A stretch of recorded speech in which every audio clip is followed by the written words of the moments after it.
Hello, everyone. My name is Joshua Yoder, and welcome to the Joshua Yoder Show. Today, my guest is a longtime coach, Miss Bethany Irwin. How are we doing, Coach? I'm doing really well. Thank you for having me.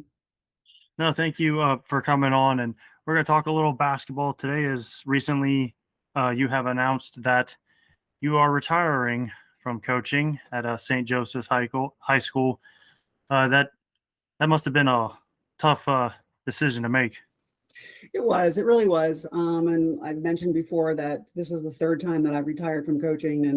And I knew when I went into St. Joe's that I was committed to do 4 years, and then I was going to evaluate, not the program as much, but evaluate myself and where I was mentally and physically and emotionally, and how I was going to handle if I wanted to go another year. So I fulfilled my goal of going 4 years. And then going into this year, I thought, I don't know if I can do another one, because I exhaust myself just trying to prepare these girls, not just for basketball, but for other things in life. So I think that's how I always tried to coach and approach it.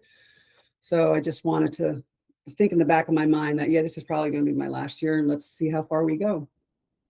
Well, you guys certainly went far, but before we get to St. Joe's, I've doing some research on your career, and we kind of talked about it a little bit before we recorded that you came from Penn State, and you were only 22 when you got your first head coaching job. What was that experience like for you? I did. In fact, I was helping Bucky Queasy when he was over Bellefonte coaching, and I was doing my student teaching out in Phillipsburg. So I was going in opposite directions, and he had asked me if I wanted to help volunteer.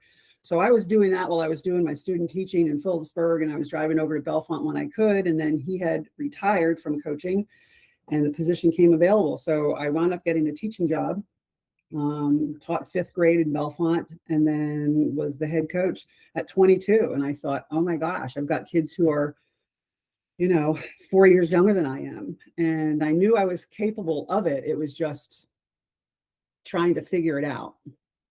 And I'm glad I figured it out. Yeah, and to be fair though, being I think you said 22 years old, and you're helping out with like kids that are like not that much younger than you. What was that experience like? Well, it was funny. I still remember one of the players specifically was like, "You make us run too much. We're not Penn State players." And I'm like, "Well, I'm just trying to teach you some discipline. And that's all I'm doing, and accountability." And that has always been my go-to, is being accountable. And I'm not trying to hurt kids' feelings, but I'm also going to be direct and honest with my approach.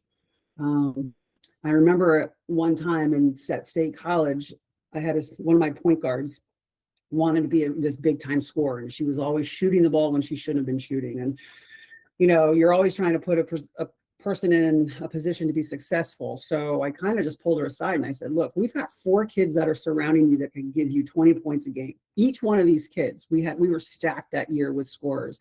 I said, why don't you go for the record of assists, all-time leading assist person in State College?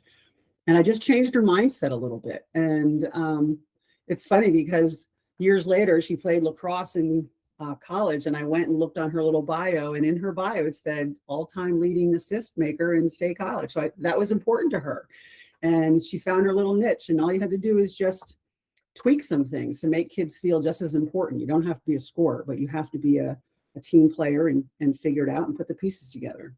So yeah, and you could say that about a lot of sports too, because like a lot of people don't realize that there's more than one way to score a basket.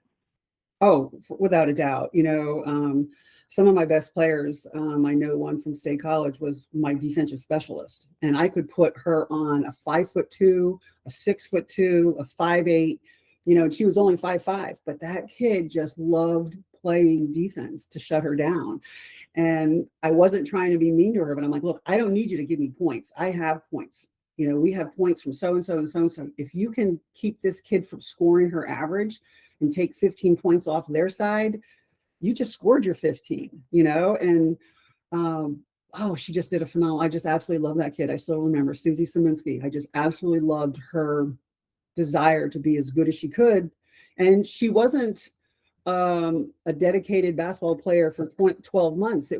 She also played soccer. So I got her for 4 months out of the year, and she just gave everything she had during those 4 months. So it was pretty cool to watch.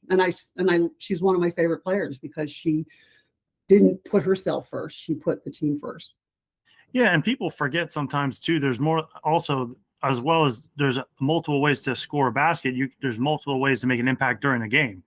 Correct. Yeah, and that was definitely the way she was doing it. She was taking points off their side. Yeah. So, and how many years did you coach at Bellefonte before the decision to go to State College? Well, I coached for 3, and then the State College position opened up, I think, a year later, and then I coached there for 23 years. And then I had retired, and I was toying with it because my 2 children, Patrick was playing football at Stony Brook and Kyla was playing basketball at UConn. And I was like, I really don't want to miss those things sitting on a school bus going somewhere if my kid gets in a game. And so I went and I approached the administration. I said, do you think I can take a leave of absence? And their answer was no. So I said, okay, then I'm retiring. I'm not going to, I put this program ahead of my family for 23 years. So I'm going to stop. And then got to enjoy their college years and get to travel and go see them play. And we wound up getting grandkids with my older stepchildren. But then, 6 years ago, I kind of sat at the dinner table with my husband. I was like, this position's opened up, but I'm a little bored. He was still involved with football that he does, the National Football Foundation. He does the Lesser Lumber Classic. So he was still involved with coaches and being active that way. And I thought, well, maybe I could do something. And that's when St. Joe's opened up. So everything kind of fell into pieces, and it was all different phases of my life. So it was pretty cool.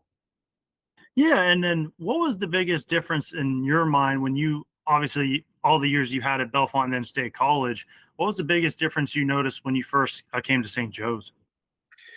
Well, our first year was completely different than everything else I've ever experienced. We had 9 players, and that was begging 4 kids to come out. The majority of them were freshmen.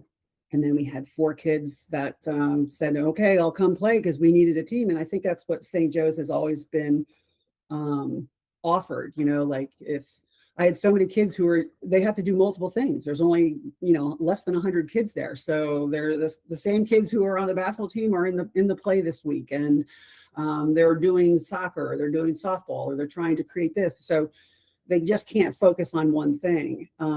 So when I came to St. Joe's, that was a real teachable moment. And I wanted to make sure they all felt good about themselves. I mean, we were not going to be good. And I kept saying to the athletic director at the time, Justin Rocky, I was like, Justin, do we really have to play a varsity schedule? Like, these girls have never played before.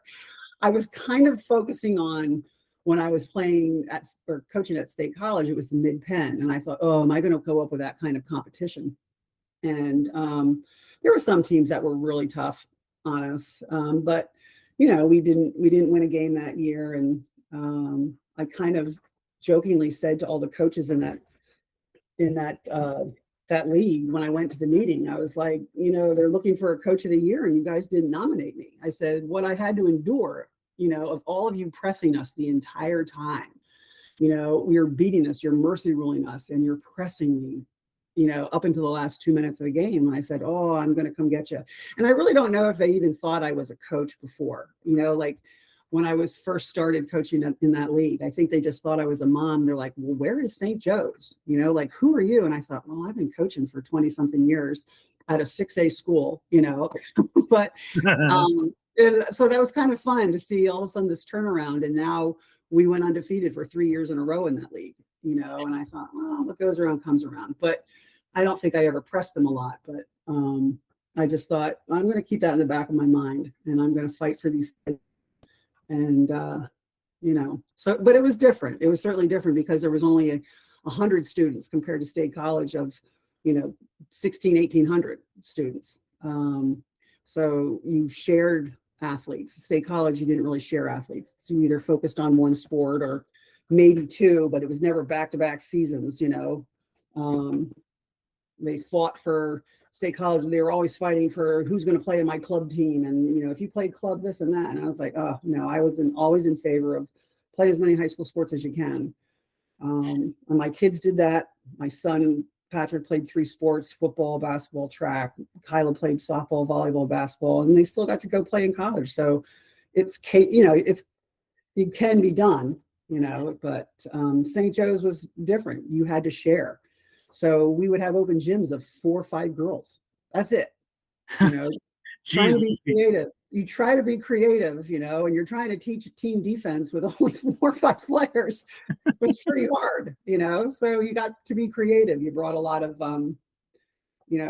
tools out, poles out, trash cans out, asking some of the guys, hey, will you stay after practice and play a little, an extra 20 minutes, and I'll change my practice schedule around so I can get 10 players on the floor just to teach them, so it was a unique experience.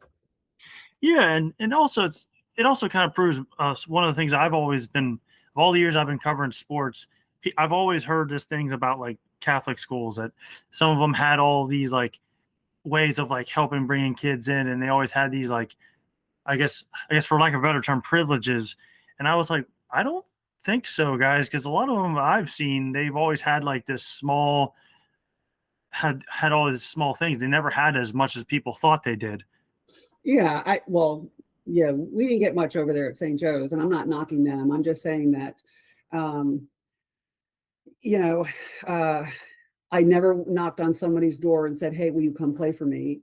I just waited, and I was going to deal with whatever we had is what we were going to use.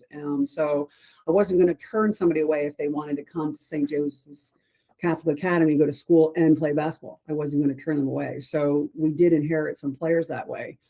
But I think I lost my train of thought there, but can you repeat that question? Yeah. I guess the misconceptions about working at a Catholic school, a lot of people think that we're able to pick and choose, kids and all that stuff, which I never really bought that entirely, because I've always looked at it like, well, I've always seen kids play, and they've always seemed to have to be able to like build up every few years. So it seemed like it was always to get kids. Well, yeah, that was the difference between State College and St. Joe's, because State College, I had 2 junior high programs coming into one high school. So I could physically, and I did coach for years junior high because it was in the fall, implement what I wanted. So when they got to the high school, I was always going to say, hey, we're going to switch on screens on the high side. We're going to not switch on screens on the low side. We're going to not, so they knew the concepts that we were talking about. At St. Joe's, we had our second year, we inherited some players who never played together, so there was no feeder system whatsoever. So now you're trying to find out their strengths, their personalities, who can handle my directness, who's going to, go cry in the locker room. And so we had to figure all that out. But they never got any special treatment from anybody. In fact, when I got there, they didn't even have a booster club. And I'm like, well, okay. So my first year, when I got to St. Joe's, I was going to just establish a program. My second year, I wanted to establish a booster club for these girls so we could raise money and get things for them. Third year, I wanted to implement our pink zone game, pink out. And we did that for the last 2 years. So I'm really proud of the fact that we accomplished all those things that I wanted to do. And the booster club actually helped us. They paid for food, they bought uniforms, we purchased things for the girls, the bags, travel warm-ups, just to make them feel like a team. And so no, they don't get a lot. Well, St. Joe's, we didn't get a lot. I don't know any other Catholic schools, but I've been public my entire life. Yeah. Well, and plus it's just also part of the process. So just to see from where that started and to where, to it is now, that in itself is quite an accomplishment. Yeah. Oh, without a doubt. And I give credit to, I always try to surround myself with positive people and who are going to have your back. And I trust them. And I have trusted Annie Troyan. She is one of my dearest friends. And just learning from her some things, she may be old school, but so am I. So it worked out. And also have my husband, who is a part of the State College history of being there side by side with me, helping me instill some things that we wanted to do and just continue to do it. But we absolutely adored some of these girls at St. Joe's. They were such hard workers and such pleasant kids to be around. And that made the job a lot easier. Yeah, and let's go on to, since you said the start things, you guys struggled there at the start, but then as time went on, you guys just absolutely went on, for lack of a better term, you guys just went on a tear, and you We guys, did. your last 3 years, you guys basically, won the TVL in those last 3 years, and it's just Yeah. an accomplishment. Was there any moment in time where you thought, "Oh wow, this team's really gelled and we're making like big strides"? Well, I was just thrilled after the 0-17 to win our first game. Okay. So, we're trying to do stuff over the summer where kids are going to summer camps and summer leagues. And I'm like, no, we're just going to stay in the gym and try to work together. And again, we were only getting 6 or 7 kids in the gym. So to practice 5-on-5 was really hard. So when the first regular season game came up, it was a home game against Penns Valley. And we actually, a JV team the second year too. We had enough kids to do that. So the JV team won pretty much on the buzzer, and that was just momentum. And then when we won that first game, I was like, all right, the monkey's off the back. You guys don't have to believe that you're supposed to lose every game. And it's okay to lose. No, it's not okay to lose every game. So just that hurdle of getting over that hurdle, I just still remember just the joy and like it was a relief. And then, okay, let's tackle the next game. Let's tackle the next game. And I just don't, my philosophy was never just coach the game of basketball and do the same thing at every game. We watched game film. We picked apart, what we're going to be playing against. Are they going to be strong offensively, man defense, zone defense? And the girls started to watch more film work. And my husband was really good at scouting teams and know your opponent. And we were actually teaching them how to do this. And just to see that momentum go and go and go. And then I made them break down game films. And I said, watch and draw up their out of bounds plays. How are we going to defend out of bounds plays? If we can take 10 points away from them scoring out of bounds, then we're doing our job. So we established the ownership of it. So to see them take ownership and trust the process was pretty unique. And they really did. They really, really did. And we had the same starters for 3 years, basically. And they just kept getting better and better and understanding each other and who can do, this and who can't do that. And don't give them the ball there, So it was a pretty cool thing to experience. I can attest to that because some of the games I got to cover, you guys, I could definitely hear, because one of the things too that I think is important in any sports is communication. And I constantly seen them talking to each other. They weren't yelling. No one was screaming or pointing fingers. They were just like, okay, well, why don't we just try this next time? They were just constant communication and like trying to work together. So that must have made you proud as a coach. It did, and communication was always big. And I was never the one to not communicate with those girls. There's times where, those first 3 years, I don't think I shut up, on the floor, teaching them, telling them where to go. You got to do this, you got to do that. And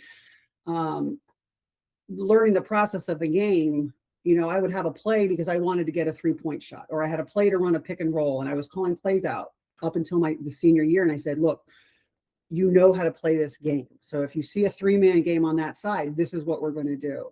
If there's a 2-man game, we're going to do this. So for them to understand the game by their senior year and not us have to bark out every command was a huge, huge thing for our success, for them to identify, and to have Naomi on the floor. And she's like, I think they're in a man instead of a zone. Okay, let's run this then. And if you ran this and we cut through and they're following you, then we know they're man. Just knowing that stuff on the floor, just teaching them the game was big. And I think that was a big part of our success this year. And, for teams to try to play zone go out there and bomb these threes. I had 3 of them I could hit from, any direction. And so if they went man, then I knew I could go inside with my post players. And I just thought we had a really good balance this year of inside outside.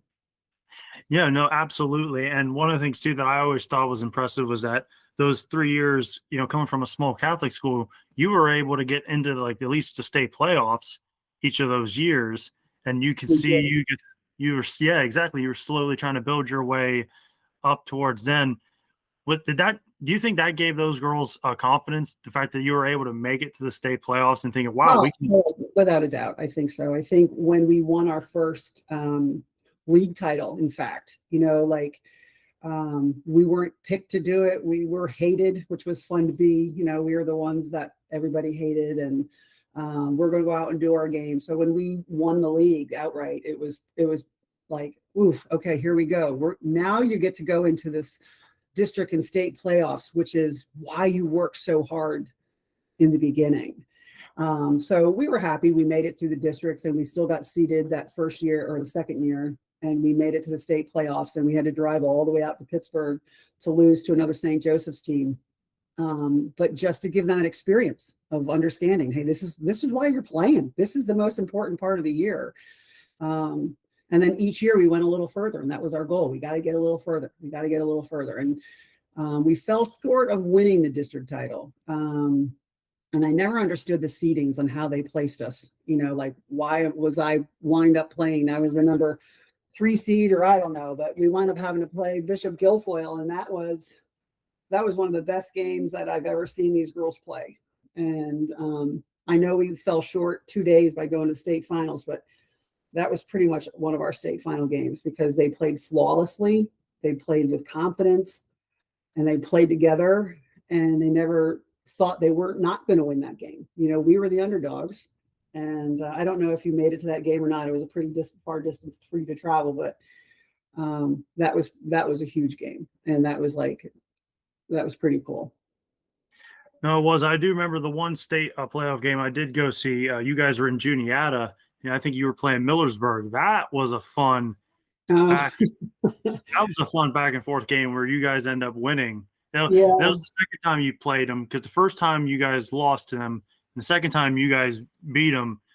That game was fun to watch. Yeah, Williamsburg. Oh no, Williamsburg. I'm sorry. Yeah, not Millersburg. I apologize. It's Williamsburg. That's okay. Williamsburg. Yeah. We didn't play them. Thank God we didn't play them our first year. I think they were on our schedule, and then they overbooked, and we're like, I was like, thank God that 0-17 I didn't have to go to Williamsburg and play them. And then the second year we played them at our place, and we were pretty close, and I was like, okay, this is a good judgment of where we are. This team makes it to the state playoffs all the time. And we lost to them probably by 12 or 15. And then we had to play them in districts that same year, and it was only 9. I'm like, okay, we're getting better. We're figuring it out.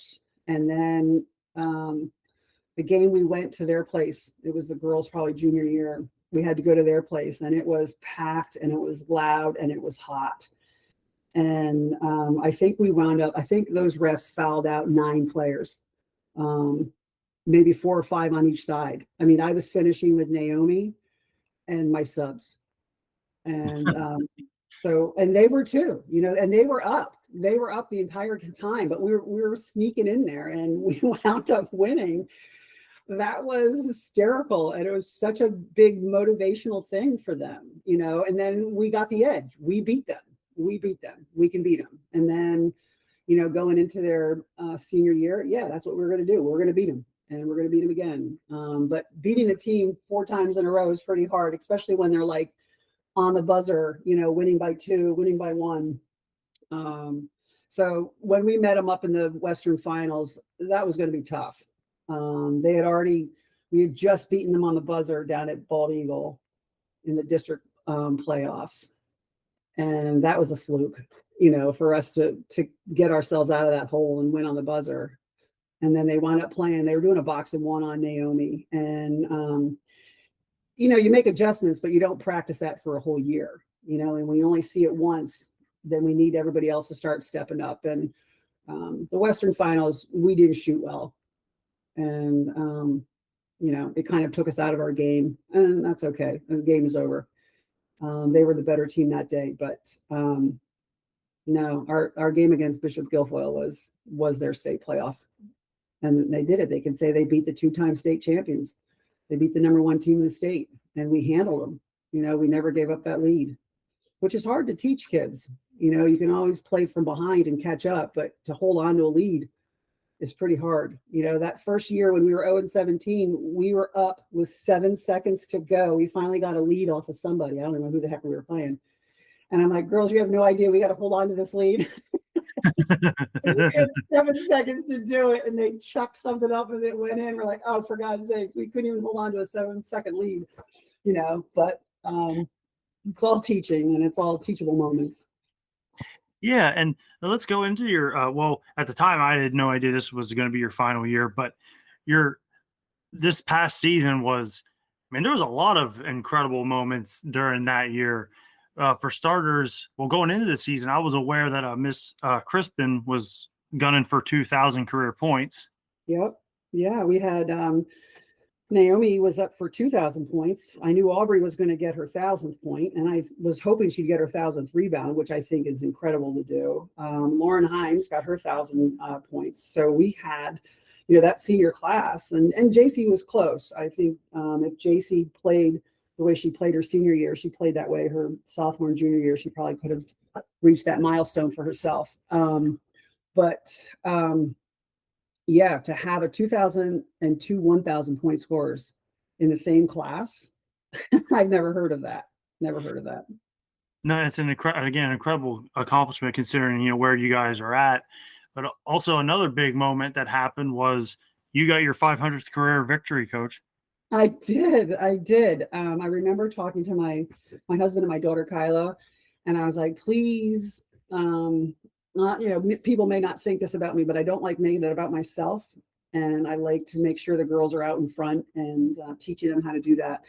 So when they kept saying, "Oh, I know you're close. I know I'm close. I know I'm close." And it was that Berlin Brothers game, which was like 89 to 87. That was an intensely high scoring game.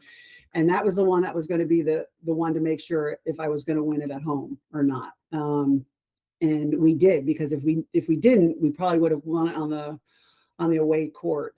But so it all kind of fell into place. And I kept telling my husband and my daughter, I was like, don't go crazy about it, please. I don't want to do that. But what they did, and my daughter really kind of hit it on the mark. And she says, Mom, you have influenced 30 years of women, young girls, and they want to pay tribute to you. And I thought, well, I never thought of it that way. I never thought of it as, 500 wins. That means you've been in it for a long time, and we've had success. But the way she approached it was, these kids want to come back. And she had so many girls, her and my husband had so many of the former players write letters to me. And a lot of them came to the game that were in the area.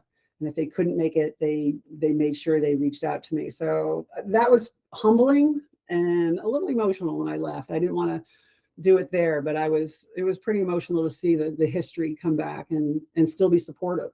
And the biggest compliment you could possibly get, I think, as a coach, was they remembered the little things. They may not have remembered every win, every team we played, but they remembered the locker decorations. They remembered the food I would make. They remembered, the district candy bars of picking a candy bar and we're going to score more, or, just something silly like that, the bus decorations. And you want to make their high school seasons memorable. And it doesn't always have to be about the wins. And it was nice. It really was nice. So I was thankful that my daughter forced the issue and my husband forced the issue. So I got to witness that, because, it was pretty nice. Dude, I absolutely loved it. I thought it was cool that you had all of these former players show up too. And not just in St. Joe's, we're talking about State College, Bellefonte, all your years that you've been coaching. So for them to show up for write letters, I thought that was really amazing to see. It was really nice. And I had one of them come up and they're like, "You're going to coach my daughter." I'm like, "Oh my gosh, your daughter's only 9. No, I don't think I'll survive that." But yeah, I mean, it came full circle there, and I was so happy that they did that. I don't like to be the center of it, although sometimes I coach that way, but I'm very passionate and very aggressive and vocal.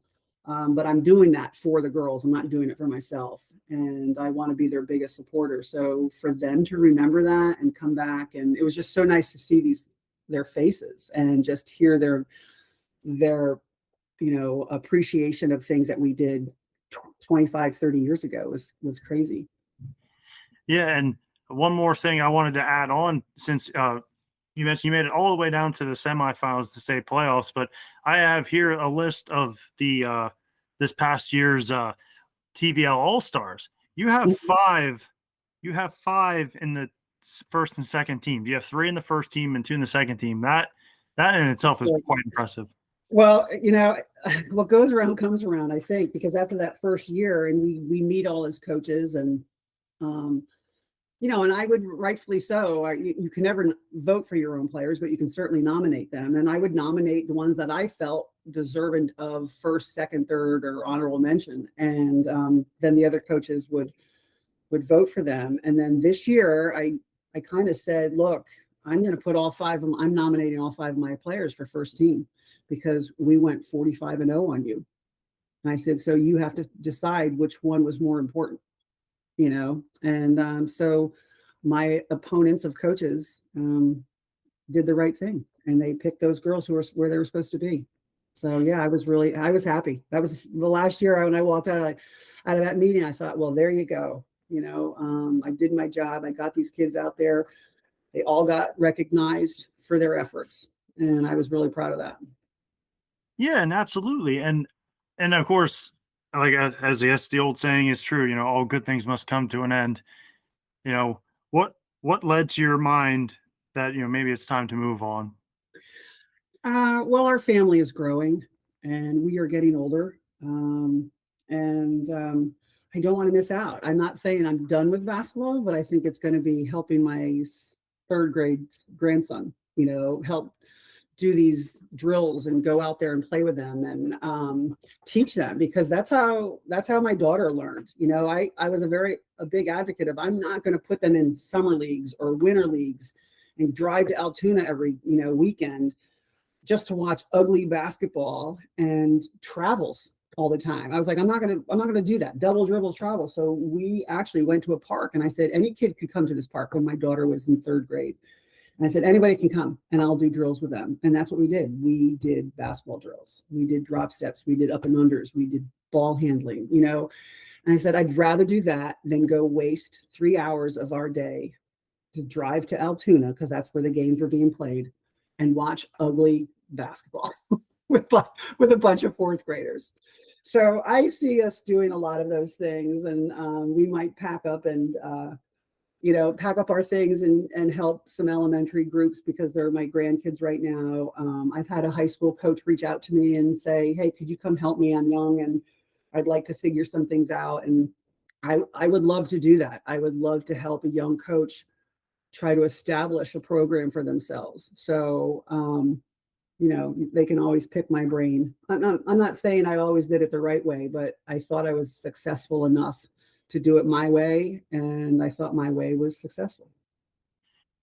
No, absolutely. And I guess, what was the reaction by your players when you told them that, you were going to leave the club?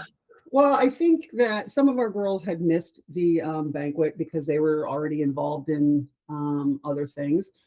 So I think the older girls knew. Some of the seniors probably had known, when they were putting this book together of letters and stuff like that. I remember one of the moms saying, what they just sat there and read, like, oh my gosh, look how much she's done, and it's not just like, it was their first year, but it was my 30th year, and for them to kind of realize that, I think they got that grasp, like, it'll be okay if Bethany wants to retire. Like, she came out of retirement to do this, to help this program get on the map somehow. And that was my goal. I felt bad. I always feel bad for some of the kids that I would really like to have coached. There was a freshman that I really enjoyed because she enjoyed. And I know that she was in that gym because I was there. There was one of my other underclassmen. There's always that one where you think, oh, I would come back for you. At State College, it was Kayla Hawbaker. I was like, Kayla, I'm sorry. She was the starter point guard for us, my daughter's senior year. And I'm like, I don't know if I can come back just for you, Kayla, but it made you think, they'll be fine. Everybody's replaceable. They may not have the same experience. They may have a better experience. I don't know. But I know I gave everything I had, and I could walk away knowing that I did that. And I think they're better of it. I had all those seniors are going somewhere to play in college. And to do that, you make the phone calls, you get them to the right AAU organizations, you talk to coaches. I mean, I had a book, and I'm like, girls, give me a list of schools you want me to call. and I'll do it and I'll send the game films. And I am old school. I don't just say, watch a game film and pick at it. No, you got to call the coaches and talk to them and get to know them. And I did the same thing with my state college kids, so I was really happy that I helped in some way, talk to the college coaches, talk about their character, talk about how they work hard. Are they a team player? And so I'm happy that all 4 of them got to go somewhere next year. Yeah, and I know you don't like to make it about yourself, Coach, but what would you say your favorite memory throughout your career as a player, coach? What would you say is your favorite moment? Well, I've had favorite teams, but obviously my favorite thing all time ever would be coaching my daughter. And what people don't realize, and they always thought when my daughter reached the high school, they thought that I was coaching because of her, or I was creating the offenses for her. And I've run the same offenses since I was at Bellefonte. And my daughter wasn't even born then, so to watch full circle, she actually helped me get through those last 4 years because I was getting exhausted. And she was coming through the program. And I thought, after all the work I've done developing her and helping her, do I really want to pass it off to somebody else? And I was like, nope. So she actually helped me get through those 4 years at State College. And just to be able to do that. And then to say that, hey, I helped you get to UConn, the basketball capital of the world. And she was able to handle that for 4 years. Nowadays, you see kids jumping in that portal and you're switching and you're jumping and it's too hard, or I'm not making enough money now. She survived 4 years, and that shows a lot of character. And I think I'm hoping that my husband and I also established that character within her and that strength that she could do that. And to be able to coach your kid is probably one of the best things you could ever do. Is there anything you'd like to say to any of your former players out there? Oh, I loved every minute. I loved every minute of them, even the ones that didn't like me, or felt like I was not giving them equal playing time. And life is not equal playing time. It's what you're capable of. And even the parents, the parents are hard. And, but I get it. I was a parent, but I also made sure I was never going to go talk to the coaches because I'm a parent. It's like, no, you go talk to your coach. You go figure it out. I'm not in your practice every day. So I just loved every minute. And I've learned so much from each one of those kids that have gone through. I'm just sitting there looking at some of the stats of players that went off to college and played. And some of them are now coaching AAU or coaching high school or being a part of something like that. That's just a nice reflection, just to sit back and look and see and be like, yeah, I'll come over and help you. One of my former players is coaching over at OLV, the Catholic middle school and State College. And I'm like, I would love to come over and help you, and I love every single one of those kids that went through because they chose to be there, and they gave us the opportunity to influence and to help them grow during those high school years, which could be really hard. No, absolutely. And with that being said, thank you so much, Coach, for coming on here today. Oh, sure, you're welcome. And I apologize I couldn't get the video to work, but I appreciate you letting me reflect on my 30 years. And I thank you. Thank you for letting me do that. Oh, no, absolutely. I'm happy to. And honestly, I wish you nothing but the best in your future plans. Well, you never know where you might find me. I might see you sitting at a bench one day and I'll come over and talk to you. But I appreciate your support, and thank you for coming to the games and supporting the girls. Thank you. No, no problem. Thank you so much. Mm-hmm. And for all of you watching, I love you all, and God bless. Be safe, everybody. Thank you.